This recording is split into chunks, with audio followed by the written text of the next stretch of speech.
Orthodox Religion video 14 ya. Nah, jadi mesti pisahkan dulu urusan keadministrasian itu menjadi dua bagian yang sebetulnya tidak ada hubungan tapi terpaksa harus diserasikan. Ya, tidak ada hubungan tapi harus diserasikan. Mengapa demikian? Ya karena tinggal di negeri ini.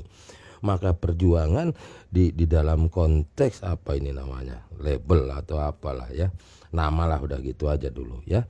Ini berbeda dengan urusan hierarkis. Nah, Pater RD itu berbicara di dalam dua konteks ini. Satu adalah kehierarkisannya itu yang sedang dicita-citakan lah begitu, yang dimana yang tadi sempat dibahas, yang dapat melahirkan adalah yang Greek Orthodox yang macam itu ya, keepiskopannya itu. Nah, maka itu berbicara keadministrasian, keorganisasian dalam konteks rumah tangga agama tersebut ya, begitu.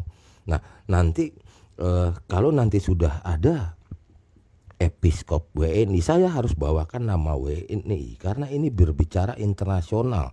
Maka kalau kita berbicara episkop WNI, artinya kenapa? Kan kita berbicara dengan negara lain, dengan bangsa lain, karena agama ini tidak memandang apa itu pembagian negara, pembagian dunia itu berbeda dengan kacamata rumah tangga agama tersebut.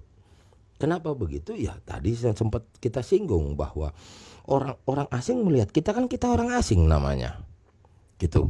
Ya sama aja kan kita melihat mereka, wah father orang asing lah ya, mereka juga melihat sini kan juga orang asing namanya, kan gimana sih?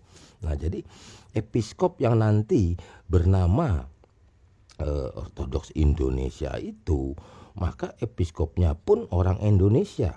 Jangan salah, sekarang Rusia mempunyai episkopnya, tapi pertanyaannya apakah episkop untuk Indonesia, untuk Jakarta ya, keepiskopannya yang dimana itu Rusia, yang dimana itu adalah MP, pertanyaannya WNI kah? Kan tidak, gitu loh. Namun kacamata para father orang asing itu dikiranya dia dapat menerapkan apa yang ada di benaknya, apa yang ada di mindsetnya, yang biasa mereka lakukan di negara-negara lain. Karena memang sudah terbiasa, mereka selalu ingin melekat kepada bangsa di mana mereka berpijak, di mana mereka hidup. Dia mau terapkan di negeri ini, tidak bisa, begitu loh. Itu ngayal namanya ya. Susah memang diterangkan hitung menit ya.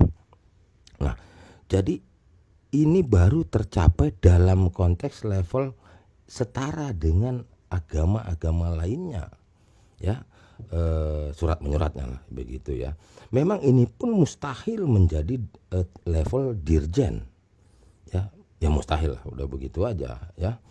Ya mustahil juga melekat kepada bangsanya begitu. Nah, namun terlihat sekali langkah-langkah father bule itu ingin melekat seperti di bangsa lain, seperti di negara lain, seperti di negara di mana mereka berada, kan negara A, B, C, D kan banyak begitu. Nah, dikiranya di sini bisa begitu, tidak akan pernah bisa ya.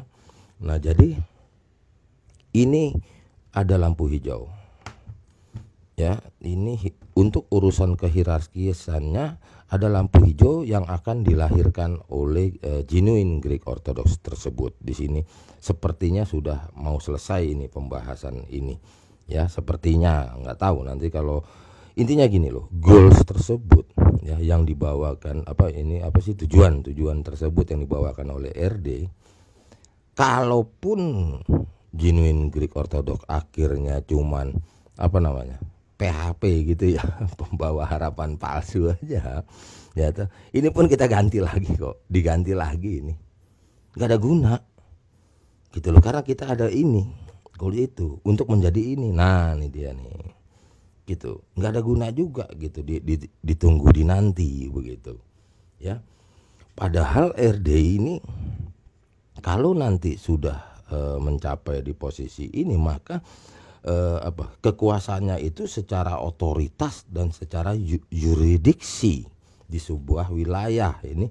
Mudah-mudahan bahkan ini tidak hanya membawakan nama satu negara ya, atau ya bisa nanti menjadi satu wilayah di dunia ini, misalnya Episkop Asia begitu ya, gitu, menaungi kan banyak negara-negara kecil kan gitu loh. Apa orang pakai istilah Asia Tenggara, ada berapa negara itu yang di wilayah Asia Tenggara begitu. Namun seorang WNI kan begitu. Nah, hal-hal semacam inilah apakah udah nyampe belum kepada father orang asing itu, bahkan keuskupan Indonesia yang sekarang si father orang Rusia itu domisilinya lagi di Singapura kan gitu loh.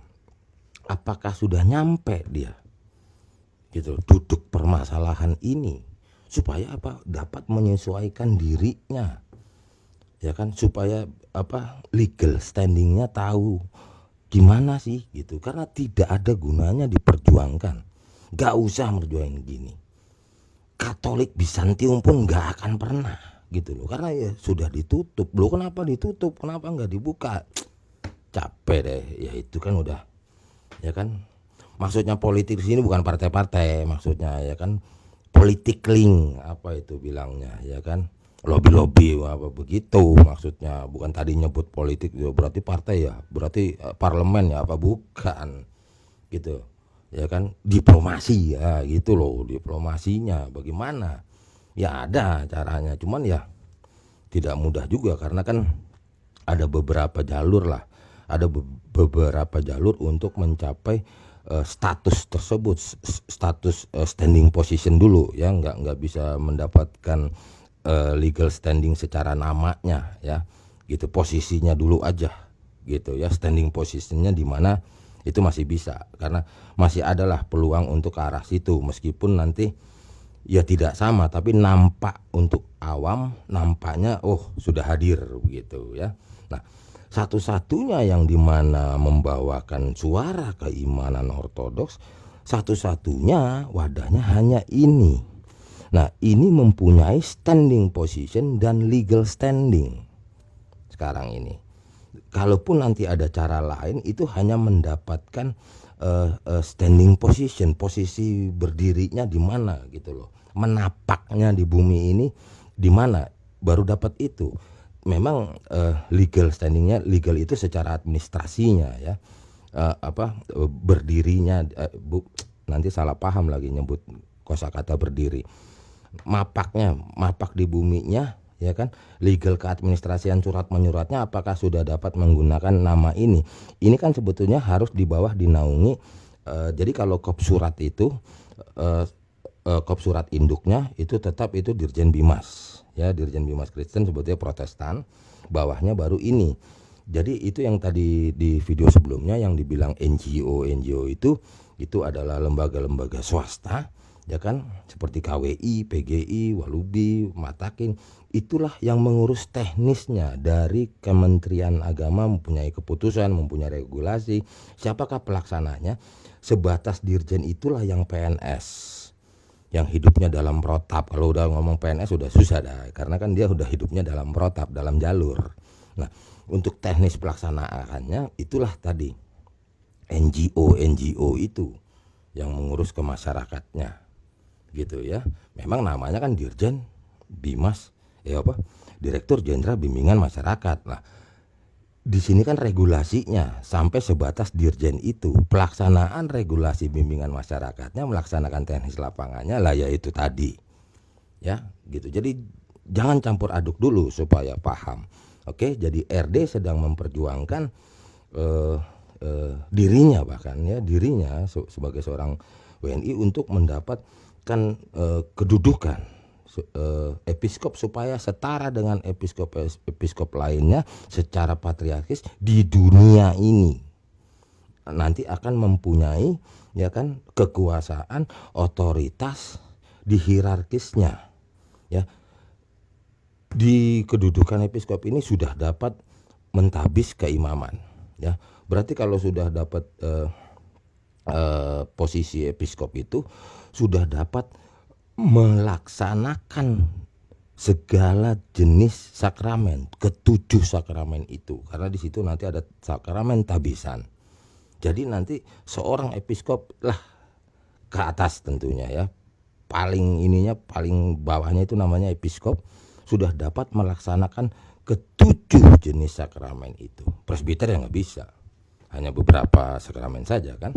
Maka episkop sudah dapat mentabis, sudah dapat mengambil keputusan bagaimana sih misinya, mau diarahkan ke kota mana, misinya mau ini kan pemetaannya. Nah, nanti didiskusikanlah sesama episkop begitu loh. Berarti kan sudah selevel begitu ya. Orthodox Religion video 14 saya cut dulu.